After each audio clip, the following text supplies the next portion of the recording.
Have you no sense of economics?" demanded an angry reader, objecting to my 9-point critique last Wednesday of Republican plans to overhaul the federal tax code. Well, I do have some sense. I have a sense that economics is in part a faith-based social science, in which political and ideological inclinations can distort the interpretation of the evidence. And I have a sense that economics is an extraordinarily complicated field of study that combines data analysis with psychological modeling to generate forecasts that aren't always spot on. I do a lot of reading, but am I an expert?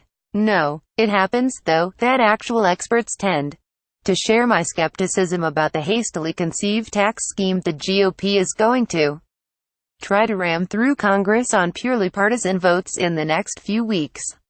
The Initiative on Global Markets at the University of Chicago Booth School of Business oversees a panel of experts in order to explore the extent to which economists agree or disagree on major public policy issues. The initiative's website notes that the panel was chosen to include distinguished experts with a keen interest in public policy from the major areas of economics, to be geographically diverse, and to include Democrats, Republicans and Independents as well as older and younger scholars. The panel members are all senior faculty at the most elite research universities in the United States. The panel, which is periodically polled via email, includes Nobel laureates, John Bates Clark medalists, fellows of the Econometric Society, past presidents of both the American Economics Association and American Finance Association, past Democratic and Republican members of the President's Council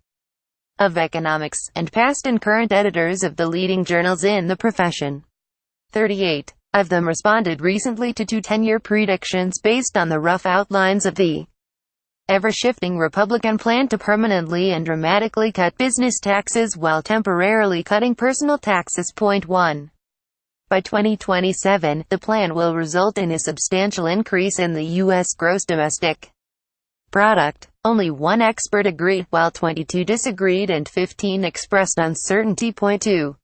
By 2027, the plan will result in a substantial increase in the national debt as a percentage of GDP. None of the experts disagreed, while 37 agreed, and the one who expressed uncertainty in his initial response later said he'd misread the question and made the panel unanimous in its agreement. In May, 37 out of 37 panel respondents disagreed with the proposition that Trump's tax cut plans would pay for themselves with increased growth. In September, Bloomberg polled a different panel of 26 economists and found 21 of them predicting that, despite the Trump administration's gaudy claims that tax cuts will turbocharge the economy and close the budget gap, the deficit will increase over the next 10 years. The nonpartisan Penn-Wharton budget model team at the University of Pennsylvania's Graduate Business School earlier this month predicted that national debt increases of between $1.4 trillion and $1.6 trillion by 2027 under the Senate Republicans' Tax Cuts and Jobs Act will not be offset by modest GDP increases of between 0.3% and 0.8% compared to what we'd see without the tax changes. A similar projection by the Nonpartisan Tax Policy Center in Washington estimated additional GDP growth at 0.3% in 2027. Meanwhile, the Congressional Budget Office, staffed with nonpartisan nerds with keen senses of economics, this week has offered more brutal news for the GOP. The latest Senate tax plan will indeed add $1.4 trillion to the debt over the next decade, says the CBO, will almost immediately hurt those earning less than $30,000 and, by 2027, will leave those earning less than $75,000 a year less well off. And this doesn't even figure in. CBO estimates that the plan will result in 13 million Americans losing health insurance. The rich, meanwhile, of course, would get richer.